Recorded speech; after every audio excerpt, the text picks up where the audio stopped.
Have you ever been in a situation where you needed something, like a day off work or maybe a better price for a coffee machine, and you just froze? Oh, absolutely, Mia. That awful feeling where you know exactly what you want to say in your head. Right? But when the words come out in English, they just sound wrong or maybe too aggressive. Yes, it's like, I need this, give it to me now. Instead of, would it be possible to discuss this schedule change? You lose the politeness. Exactly. Politeness in English negotiation, or even just asking for a favor, requires quick thinking and fluency, not just perfect accuracy. That's what we are tackling today. Welcome, everyone. Hi, everyone. I'm Mia. And I'm Leo. Welcome to the English Blend. We help you speak English naturally. Today's episode is titled, How to Negotiate Politely. But really, it's about having the confidence and flow to communicate effectively, especially when the stakes are a little higher. Exactly. So grab your coffee and let's get started. We hear from so many listeners who say they know all the grammar rules, they can pass a test.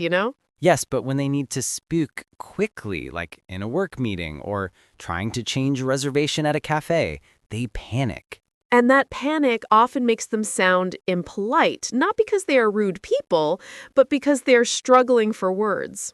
It's true. When you focus only on finding the perfect verb tense or the correct article, you lose the conversation flow. This brings us to our first big idea, which is essential for polite negotiation: fluency versus accuracy. Okay, let's define those simply for our A2 and B1 learners. What is accuracy, Leo? Accuracy is how correct your language is. It's about using the right grammar, the right vocabulary word, and the perfect pronunciation. It is about perfection. And fluency. Fluency is about smoothness and speed. It means you can keep the conversation moving without long pauses. It's about communication, not perfection. That distinction is so important. A highly accurate person might pause for 10 seconds trying to remember the past perfect tense. That long pause blocks the communication. In a negotiation, that pause makes you look unsure or maybe even defensive. Whereas a fluent person might make a small grammar mistake. Maybe they say, I go yesterday, but they keep talking and they get their message across. And if they are negotiating politely, they can use fluent speech to insert softening words like perhaps or would you mind if. You can't use polite language effectively if you have to stop every 3 words to check the grammar. You need that flow. Think about ordering a coffee. If you say, I want small latte, please, maybe. It sounds hesitant. But if you say, could I please have a small latte? Thank you so much. Even if you mixed up small and little by accident, the communication is perfect and it's polite. The message is received, right?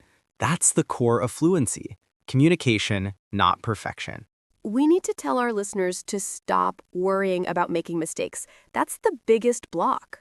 Absolutely. That internal editor, the voice that screams, wait, was that on the desk or at the desk? It kills fluency.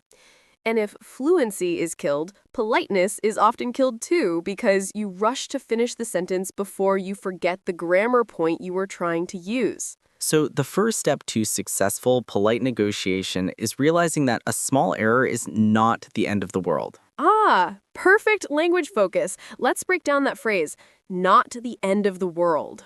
It's a great idiom. It means the situation is not serious or catastrophic. A mistake won't ruin your life.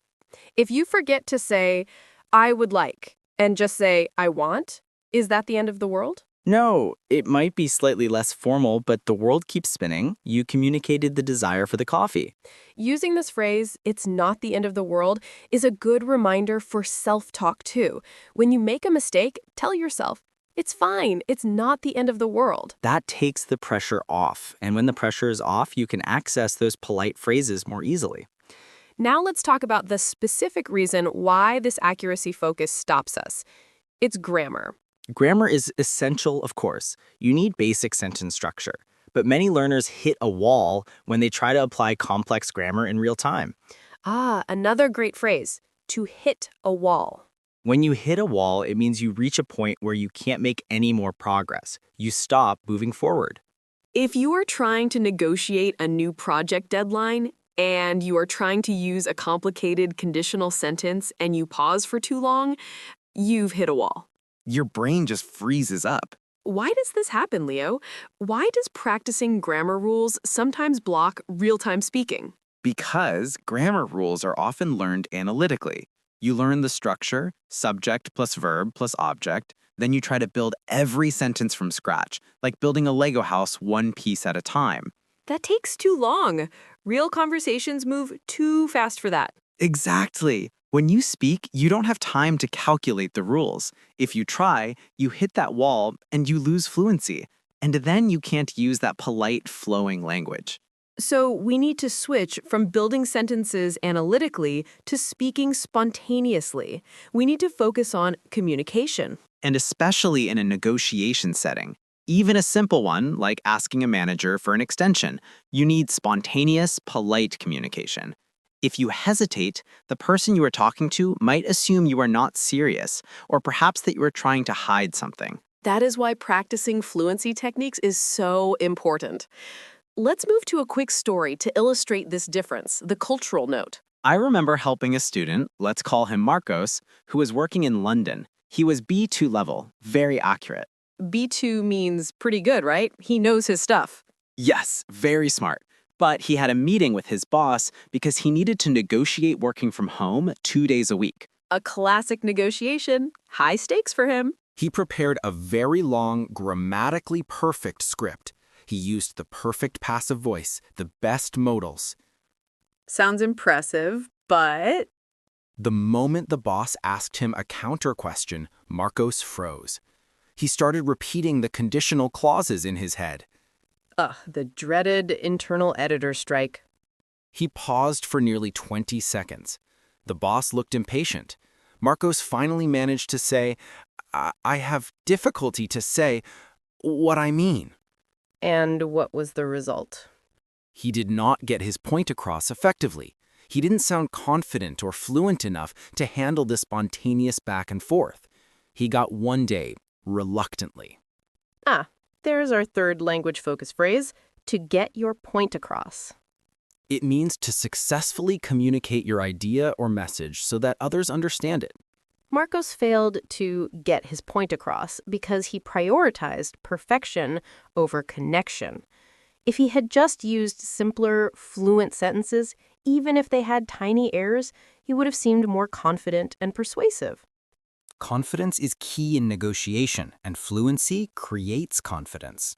So how do we fix this? How do we build fluency so that we can be polite, confident communicators, whether we are ordering food or negotiating a raise? This is where we move into our practical tips.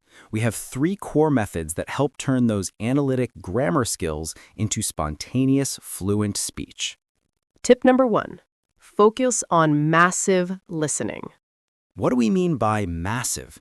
We mean a lot. Not just listening to educational podcasts, though we love those. Listen to real, everyday English, YouTube videos, Netflix shows, native speaker podcasts. You need to immerse yourself. The goal isn't to understand every single word. The goal is to train your ear and, crucially, to absorb chunks of language.